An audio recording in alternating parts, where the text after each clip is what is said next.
like to welcome you all to the Middle East and Africa Forum for Sustainability Leaders feature interview hosted by Microsoft. I'm delighted today to be joined by Hawazin Nassif, who is member of the board of directors and chair of the ESG committee of Tanmiya Food Company and the Middle East Paper Company, and she holds several other positions as an ESG advisor across several sectors in Saudi Arabia. So we're delighted to have her today to join us for this feature interview on sustainable Saudi Arabia, the journey towards a greener future.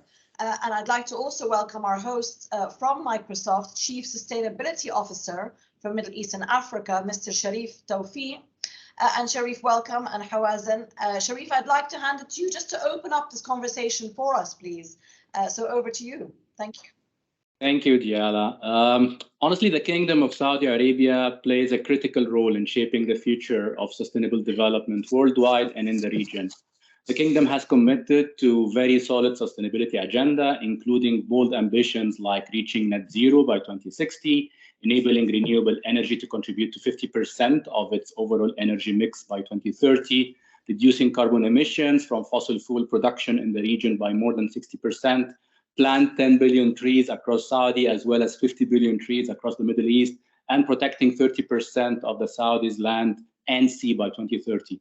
At Microsoft, we are very proud to engage with Saudi Arabia in this important journey, leveraging the power of technology to drive sustainable outcome and growth and create better future for us all. This is why during LEAP this year, we revealed our intent to invest in our first hyperscale data center in Saudi to power the digital transformation as well as the sustainable transformation for our customers and partners in Saudi. Glad to be hosting this podcast on Sustainable Saudi with our esteemed guest, Hawazin. Over to you, Diala, to kick off the interview. Thank you. Thanks very much for that, Sharif. Hawazin, welcome again. Let's start with a broad sort of question for you on this. Sharif just mentioned the government targets and objectives for its net zero goals, etc. I'd like to focus our conversation on sort of corporate strategy a lot more, and we'll again see how that ties into government public policy targets, etc. But just to start off with, tell us about how much of a challenge, if at all, it is in your capacity as an advisor across the board on this topic to sort of embed new sustainability targets within corporations. Where are we in Saudi Arabia on that front on a scale of 1 to 10, let's say, across the corporate structure in general? Okay, first I would like to thank you, Diala and Sharif, both for hosting me. Looking forward to this conversation. Diala, to answer your question, I think one of the positive things about what's happening in Saudi today is that the support for sustainable practices comes from the very top. So the government is pushing or requiring a lot of businesses to comply with many sustainability practices on several fronts. Specifically on the environmental front, like Sharif mentioned, Saudi has the net zero commitment by 2060. Which is, of course, now driving a lot of changes across businesses, which are now developing their transition strategies and putting in place interim targets to meet that target by 2060, but even some are targeting to meet that before, mostly by 2050. One of the challenges, I think, is that, especially with the high emitting sectors, the transition will require a lot of investment. So the cost of the transition is high for some of the businesses, as well some of the technology that is needed to facilitate that transition isn't available at scale or isn't available at all. So most businesses, most of the high emitting businesses, the big ones in Saudi are committed. For example, Ma'aden, Aramco, Aqua Power all have net zero commitments currently. That is done without. What I'm trying to say is that they do understand the challenges, but they are committed, and the hope is that in the next 7 years, so by 2030, most of the companies will at least have reduced their emissions from the areas that can be reduced, and then probably offset some of those emissions until a better alternative is available at scale. And then figure out, hopefully the technology will evolve within the coming years so that all companies can reach that target by 2050. But the approach is a phased approach for most companies, especially high emitting ones. Of course, it's easier for other companies that perhaps aren't in high emitting sectors. Okay, I mean, and you mentioned those ones, the Ma'adin, Aramco's, the obvious ones that have more sort of external emissions. But of course, all types of manufacturing also emits. And you know, talk to us a little bit about the role that chief sustainability officers are taking. Again, you know, every company now, if you open their you know, portfolio, they're going to have a CSO, and some did it earlier than others. Do you see that prevalent across sectors? I mean, you talked about the heavy manufacturing just now, but how difficult is it is that disruptive in a positive way? Are companies taking a silo approach to that new department? Are they what's the best integration on that front to make that effective? There's not a one-size-fits-all approach. If every company decides what's best for them within the context of their business and the way they operate. But what I've seen more and more is that a lot of companies are creating sustainability committees or ESG committees on the board to oversee that performance by the board members and set company-wide KPIs. As well, of course, like you said, they're hiring CSOs in different capacities. So sometimes you find them called ESG directors or chief sustainability officers, and other places you'll find some companies still calling them CR, like corporate responsibility officers, and combine sustainability or add sustainability under that. And so there's not like a one way that companies are doing this, but what's promising, and that's a global phenomena, is that oversight of ESG is becoming more and more prominent at the board level. And KPIs are being set at the board level, mostly for publicly listed companies that are coming under pressure by regulators and exchanges to comply with certain disclosures related to climate or diversity. None of that is mandatory today in Saudi, but if you look at the way the world is moving, and obviously Tadawul did issue guidelines on ESG more than a year now, almost 2 years. And so that's driving a lot of the movement because companies know that perhaps mandatory disclosures might be coming in the next few years. And so they're preparing for that. As well, one of the major developments is the IFRS's Sustainability Board, which is probably issuing the standard within the next 3 months, according to their website. And so that's going to impact a lot of the companies that report according to IFRS. So that's also driving some of the urgency towards having in place CSOs or sustainability officers that set the strategy, implement the strategy, develop KPIs, and monitor that, and most importantly, report that to the market. And would you say that I mean, again, implementation is a big word we hear when it comes to carbon, you know, emissions, etc., and the international sort of standardization of things eventually. How important do you think, first of all, is it clear to companies operating in Saudi Arabia what the top-down policy approach is so far? And do you think that could do with more clarity for companies to sort of move forward quicker on that?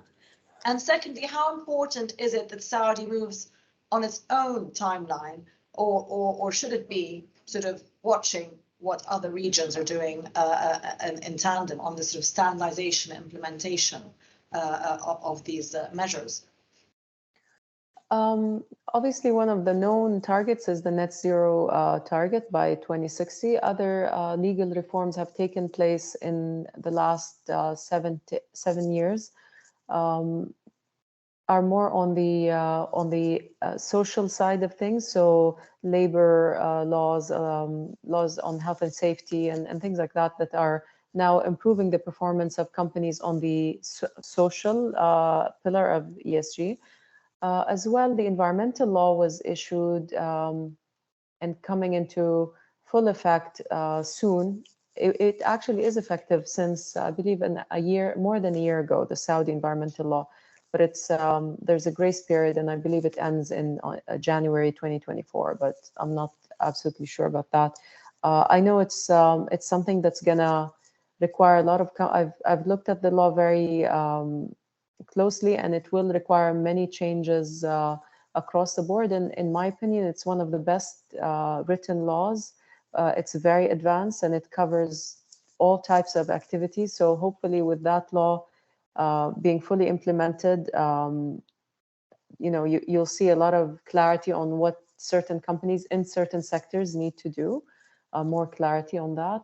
As well, Saudi has commitments on specific reduction commitments on methane and other greenhouse gases. So that's also public. And I've said this many times, but Vision 2030 has sustainability embedded across the vision in every way you look at it.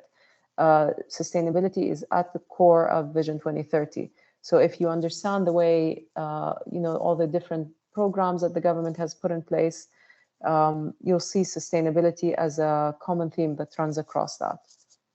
Okay, and how would you say Saudi Arabia's sort of pathway so far compares to, let's say, Egypt or the UAE, for example, in its sustainability agenda and its targets?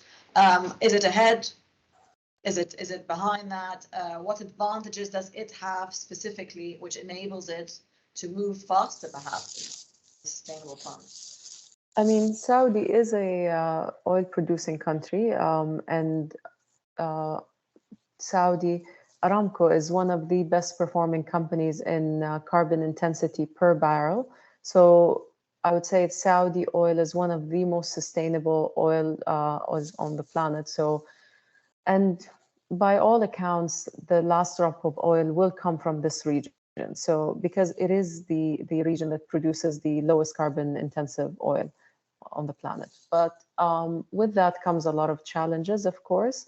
And so there's a lot of investment in circular carbon economy, making sure that we have technologies that capture carbon, sequester it, transport it, and inject it in some places, or reuse it. So the investments there are being done to make sure that Saudi continues to produce oil yet sustainably. And so the belief is across the board, and I share that belief, is that we need to invest more in the oil and gas sector to make the sector more sustainable, because it remains the most reliable, affordable source of energy. And it is something that we know how to produce well, and we know how to fix, as opposed to a lot of the renewable energy sources that are still being explored, and how to produce them at scale is still not figured out. So anyway, so I think Saudi, being an oil producing company, has a lot of has some challenges, but has a lot of advantage because of the massive investments taking place. I guess the UAE shares some of these challenges too. Yeah, and I mean, you mentioned the cost, you know, at the beginning, you know, cost top down, but the challenge are cost of sustainable measures. Technology is there, but it's obviously evolving all the time. Of course, climate finance is another big buzzword or buzz phrase that we've heard. All types of financial instruments by which people can sort of push their agendas, if you like. How do you see that evolving over the next few years, and how critical is it? And would you say, what's the next sort of essential thing that we need to see in terms of the finance being offered to really push the system, to help companies, help big corporations push their measures? It's a very important area that's also growing substantially in the region. You see a lot of green sukuks, green financing, and green bonds being issued, you know, in different countries. And I think what I would like to see is better governance around that. And so choosing the projects with more stricter criteria, so that we make sure that the financing is actually producing the impact it is trying to produce. The other thing is, it would be great if these are aligned with national strategies, so that all efforts are aligned and achieving the objectives that it wants. From my observation, sometimes entities that are funding or financing have different agendas, and they want to implement them across the board in all countries. And national priorities need to be taken into consideration when pushing some KPIs on businesses that are being financed. For example, and I say that as well a lot, we cannot have a one-size-fits-all approach. What is a priority for a business in Africa is not the same as a business in China or in Saudi or in Germany. And so you need to sometimes align these approaches with the national priorities. And I think that's not being done to a large scale. And I mean, we see a lot of companies who kind of, obviously there's the emissions, from an emissions control point of view, they have their scope 1, 2, and 3, what is under their control and what's out of their control. The supply chain part of that, the scope 3, and how companies manage that, what they can do about that in terms of partnership, in terms of how they partner with airlines for the transport of the goods or materials they may need. Again, where are we at with that in terms of corporate outlook? And do you see enough collaboration on that front between, a corporate entity and its supply chain? Do we have enough buy-in by all those stakeholders, if you like? In some industries more than others, but it's not at a level where it's creating a massive impact. At this point, a lot of companies are struggling to understand how to calculate scope 1 and 2 and put in place transition plans. And so scope 3 remains this very ambiguous area that a lot of companies continue to struggle with. And a lot of the numbers that are produced are estimates, hardly accurate. So it's a major challenge across the board and for everyone. I believe that there's a lot of work that needs to be done to standardize the way things are calculated and avoid double calculations and triple calculations and penalizing some industries beyond what they're capable of controlling or what they're responsible for. So I'm not seeing any major progress on scope 3 in different companies, but definitely on scope 1 and 2, there's more traction there. Okay, and I mean, what would you say, having hosted COP27 in Egypt, obviously last year, now the UAE is set to host COP28 later this year. What is it that putting the Middle East in general and the region on that platform, on that public platform, being a host at the end of the day, everybody has their bit to play in that.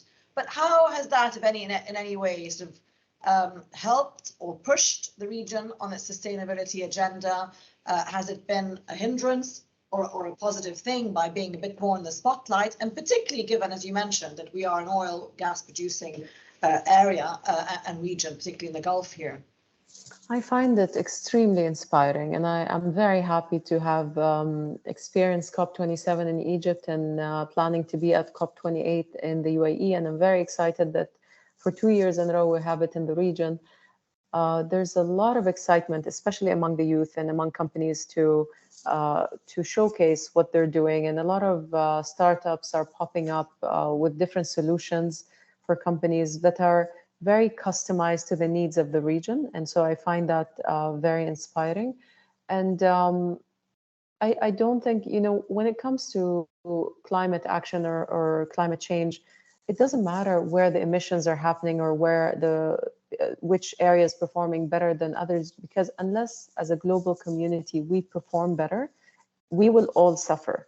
It doesn't matter who's doing, if everyone's doing better, but one country or one region is doing worse and it's emitting for, more than it should, then all the good work that's happening on the other side might not be enough to circumvent the impact of climate change. And so collaboration, especially bringing the conversations to areas that are thought of as not leading on the sustainability agenda, such as the Middle East or even China and other areas in Asia, is actually, for me, very helpful. It creates a lot of awareness and creates a lot of momentum and movement and investments and activity, so that we as a global community can move towards a place where we perform better. And I'm very happy this year the UAE appointed Sultan Al Jaber, who also heads ADNOC, to lead the UAE efforts on COP28. And I find that extremely